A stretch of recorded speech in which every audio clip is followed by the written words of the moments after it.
두 번째 큐브의 키워드는 어디서라는 키워드를 가지고 왔습니다. 국내 첫 영리병원, 녹지국제병원에 대한 제주도의 개설 허가 취소 처분은 적법하다는 1심 판결이 항소심에서 뒤집혔습니다.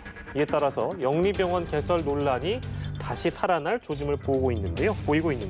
이 내용을 다시 한번 들여다보도록 하겠습니다. 제주 녹지국제병원, 이 병원 어떤 병원이었습니까, 평론가님? 네, 이게 굉장히 오래전부터 있었기 때문에 주요 타임라인을 좀 길게 좀 설명해 드릴 필요가 있을 것 같은데요. 먼저 2006년 12월로 거슬러 올라가게 됩니다. 제주도의 제주 헬스케어 타운 조성 사업을 추진을 해서 제주도를 특별한 경제 자유구역으로 묶어서 가능한 한 새로운 것들을 열어주도록 만들었습니다. 그리고 여기에 2012년 7월 12일 중국 녹지그룹이 투자 유치 협약을 함으로써 공식적으로 추진하게 됩니다. 그리고 2015년 3월 31일 건립 계획서를 제출하게 되고 5월 20일에 보건복지부는 이 건립 사업을 승인하게 됩니다. 근데 6월 11일에 심사 재청구에서 반려가 돼요. 다시 돌아옵니다. 그랬다가 다시 또 재청구를 해서 12월 18일에 사업 승인되고 이게 왔다 갔다가 결국은 2017년 7월 28일 건물 준공 사용 승인이 떨어집니다. 본격적으로 돌입을 하게 되는 것이죠. 근데 이때부터 건물 준공이 된다라고 하니까 실제 일이 돼버리니 제주도에서는 부랴부랴 공론화위원회를 열게 됩니다. 많은 사람들이 함께 참여하는 수기협의 공론위원회가 열리게 되는데 이게 열리게 되고 10월 4일에 불호 권고 결정이 됩니다. 그러니까 참석자의 58.9%가 건립하면 안 된다라고 했고 38.9%는 된다라고 해서 불허 권고가 결정이 됐습니다. 여기에 대해서 제주도는 2018년 12월 5일 외국인 조건부 허용, 그러니까 내국인은 진료를 제한하고 외국인만 진료할 수 있게끔 만들었습니다. 그리고 2019년 3월 4일까지 개원을 해야 된다라는 조건까지 함께 달았었죠.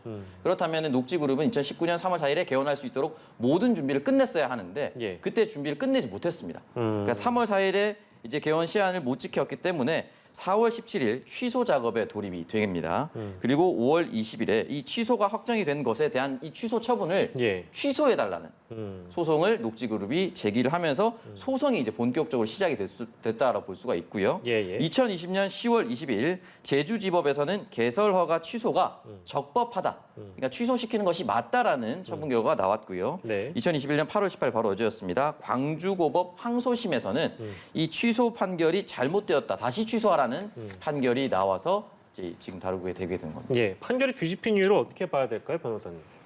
지금 평론가님께서 굉장히 사실관계를 잘 설명을 해주셨는데 제가 조금만 사실관계에 대해서 더 말씀을 드리자면 이게 이제 2006년 12월에 제주 헬스케어 타운이 이제 이 신규 핵심 프로젝트에 대해서 시작이 됐고 2012년에 이제 중국 녹지그룹이랑 MOU가 체결이 됩니다. 그리고 2015년 5월에 이제 건립 사업 계획서를 제출을 했다가 한번 반려가 되고 그 다음에 재청구해서 승인이 돼요. 그리고 그로부터 2년 정도가 지난 다음에 이 건물이 준공이 돼요. 그러니까 건물이 준공됐다는 건 이제 이 병원에다가 쓸 건물을 짓고 그리고 사용 승인, 이 건물을 쓰겠다까지 완료가 된 거예요. 이제 건물까지 녹지그룹에서 다 지었기 때문에 이제 2017년 8월 28일 한 달 있다가 이 녹지국제병원을 이 건물에다 개설하겠다라고 신청을 해요. 근데 이 신청부터가 이제 굉장히 조금 다툼이 생긴 부분이 이제 굉장히 좀 첨예하게 영리병원, 이 영리병원의 의미가 영리법인이 운영하는 병원이거든요. 그러니까 정확히는 영리법인 병원이라고 봐야 되는데 이 영리법인 병원 자체에 대해서 굉장히 조금 국가적으로 말이 많았지 않습니까? 그래서 그렇다 보니까 첨예하게 대립이 되니까 제주도에서 이 수기형 공론조사위원회를 구성을 해서 의견을 받아봤는데 10월 달에 이제 이 위원회에서 개설 불허 권고 결정이 나와요. 그리고 두 달 있다가 그러니까 제주도도 이제 조금 부담이 되지 않습니까? 불허 결정까지 난 상태니까. 그래서 어떻게 조금 고민을 하다가 아마 묘수로 이제 병원을 개설을 하는데 외국인만 전용으로 진료해라 이렇게 조건부 허용을 하는 거예요. 그래서 이게 이제 행정처분인 겁니다. 제주도에서 처분을 해줬는데 외국인만 전용으로 하는 조건이다라고 허용을 해줬고 그리고 이게 의료법에 뭐가 있냐면 의료법 64조 1항에 이 개설 관련해서 허가를 받았으면 3개월 이내에 업무를 시작을 해야 되고 그렇지 않으면 1년 범위 내에서 정지를 해버리거나 허가를 취소해버릴 수가 있어요. 그렇다 보니까 12월 5일에 이 조건부 허용이 나갔고 그러면 3개월이 되는 시기가 2019년 3월 4일이란 말이죠. 예. 그런데 이 조건부 허용 처분에 대해서 이제 녹지그룹에서 불만을 가지고 있다 보니까 네. 3달이 지났는데도 업무를 시작을 안 하는 거예요.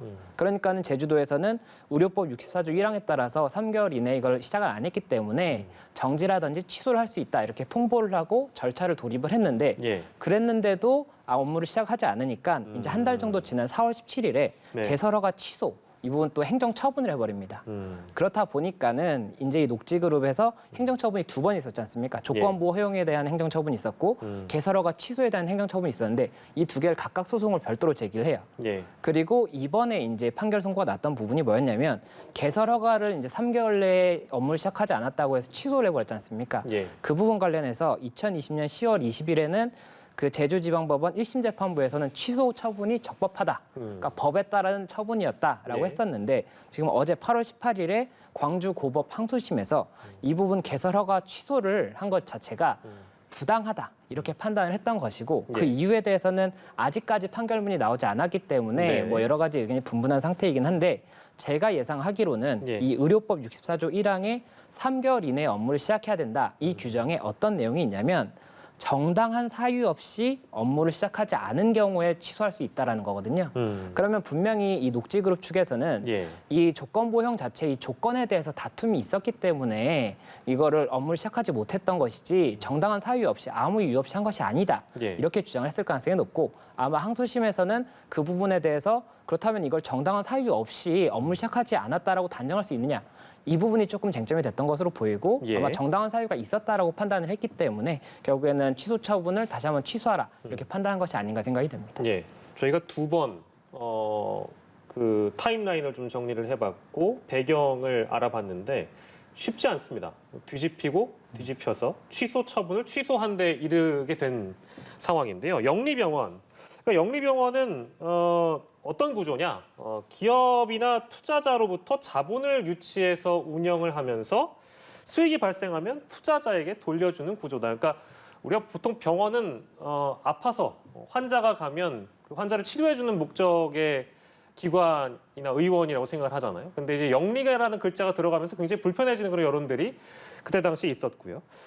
병원도 어쨌든 뭐 하나의 회사이기 때문에 이윤을 극대화할 수 있는 그런 목표를 삼아서 세우게 된다. 그게 바로 이제 영리병원이라는 정의를 둘 수 있겠는데 반면에 비영리병원은 병원 운영을 통해서 얻은 이익을 의료시설 확충과 인건비, 연구비 등 병원의 설립 목적에 맞도록 다시 투자를 해야 되는 그런 구조를 가지고 있습니다. 2개를 좀 비교해서 보여드렸는데요. 오창석 평론가께서는 어떻게 생각하십니까? 이게 지금 결국에는 영리병원이 나쁘지 않다. 왜 서비스 향상을 하게 되면 뭐 환자도 좋고 병원도 좋은 거 아니냐 이제 이런 논리도 있는가 하면 아니다. 병원은 원래 공공성을 위해 존재하는 것인데 이런 식으로 나아가게 되면 다 병원들이 이윤 추구하면서 환자들이 원래 아파서 가는 게 병원인데 이러다 보면 병원도 기업화되지 않겠냐. 이윤을 가장 최우선시하지 않겠냐. 이제 이런 논리가 있는 것 같아요. 어떻게 봐야 될까요? 일단 이 부분에 대해서 대한민국의 의료진의 숫자가 굉장히 많아서 어디든지 찾아가도 의료 서비스를 받을 수 있다. 그리고 그중에 일부가 영리에 참여한다라고 하면 누가 뭐라고 하겠습니까? 현재 턱없이 공공의료가 부족하기 때문에 이 공공의료인의 확대를 얘기하고 계속 있지 않습니까? 근데 현재 팬데믹 상황이고 더 공공의료가 많이 필요한 상황. 지금 코로나가 어떻게 될지 모르겠지만 적어도 내년까지는 장담할 수가 없고 많은 전문가들은 이 상황이 계속해서 지속될 수 있다. 우리는 위드 코로나 상태로 계속 갈 수 있다라고 상황을 하고 있는데 의료진의 숫자는 늘지 않고 이 일부 의료진이 영리병원으로 빠져나갔을 경우에 공공의 질은 턱없이 낮아질 수밖에 없습니다. 또 하나는 결과적으로 이 녹지병원이 국내 의료법인을 영리법인화하기 위한 우회로가 아니었냐. 그러니까 이 부분을 뚫어서 마중물로 만들어서 모든 국내법도 바꾸기 위해서 그런 것이 아니냐라는 의심이 처음부터 들었습니다. 그 이유가 뭐냐면 이 녹지그룹이 중국 자본이라고 했었지만 제2투자자가 서울리거라고 하는 사실상 서울에 있는 성형외과 모임입니다. 그리고 이 녹지그룹에 대해서 브리핑을 했을 때 미래의료재단이라고 하는 한국 원장이 나와서 브리핑을 했습니다. 그것도 굉장히 의심스럽고 나는 브리핑만 한다라고 했지만 관리 재무팀장을 직접 미래 의료재단에서 또 뽑아버렸어요. 이런 식으로 봤을 때는 이게 한국 자본이 아니다라고 생각하기에는 너무나도 믿기 힘든 상황인 거죠.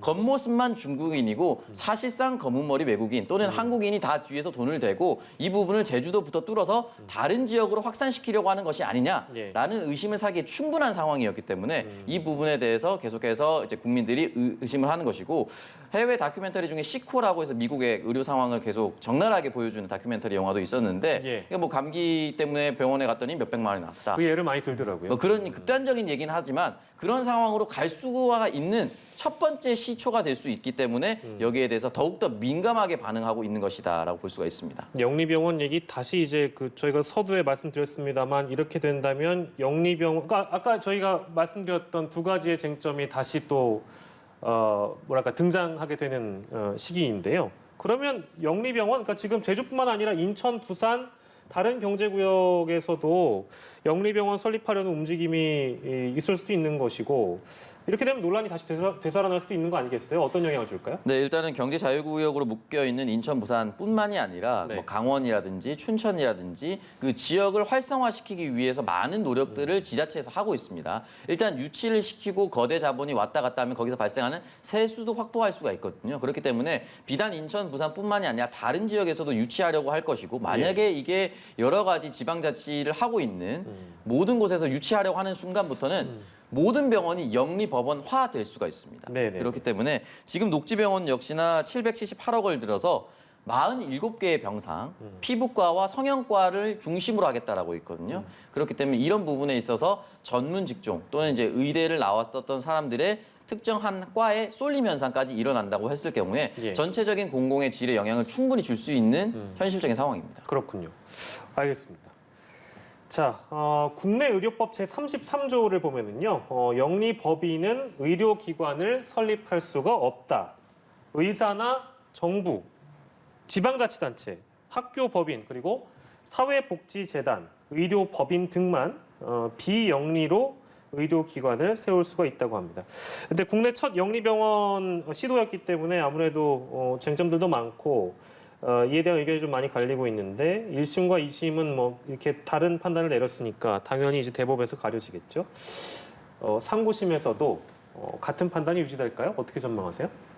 우선은 대법원에서 이 정당한 사유가 있었는지 여부 아마 그게 판단의 쟁점이었을 거기 때문에 정당한 사유가 있었는지 여부를 판단을 하게 될 것이고 그렇다면 이 조건부 허용 자체가 어느 정도의 정당한 사유가 될 수 있는지가 쟁점이 될 것으로 보입니다. 그리고 말씀하셨던 것처럼 이게 영리법인이 원래는 병원을 운영하지 못하게 돼 있는 이유가 이 결국에는 이런 보건의 이런 공공성 이런 부분 때문인데 이런 부분이 영리법인 이제 이익을 추구하는 법인이 운영을 한다든지 아니면 이익을 추구하는 의사가 아닌 사람이 하게 된다면 이게 결국 사무장병원이거든요. 그래서 그런 부분들이 문제가 될 수가 있고 이게 굉장히 원래는 법적으로 막혀 있었는데 왜 쟁점이 됐었던 것이냐면 제주특별법에 이 307조 1항에 이 33조에도 불구하고 개설할 수 있다라는 규정이 생기면서 문제가 됐던 부분이고 현재로서는 뭐 부산이라든지 다른 지역에는 이 제주특별법은 자치도, 특별자치도기 때문에 특히나 이 특별법을 두고 있는 것이긴 한데 나머지 뭐 이런 구에 뭐 구라든지 도에 있어서도 이런 부분들이 결국에는 뭐 특별법이 아니라고 하더라도 나중에는 영리법인이 하나 생기고 자리를 잡게 되면 형평성의 문제가 생길 수가 있거든요.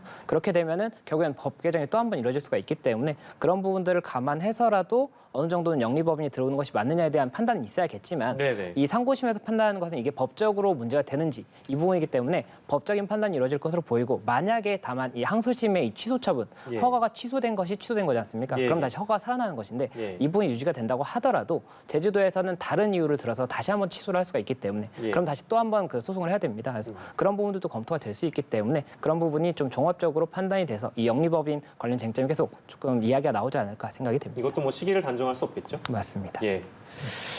알겠습니다. 오늘은 영리법인, 영리병원에 대한 이야기까지 나눠보도록 하겠습니다. 오늘 사건 큐브는 두 분과 함께 했는데요. 오창석 평론가, 김성수 변호사와 함께했습니다. 고생하셨습니다. 고맙습니다.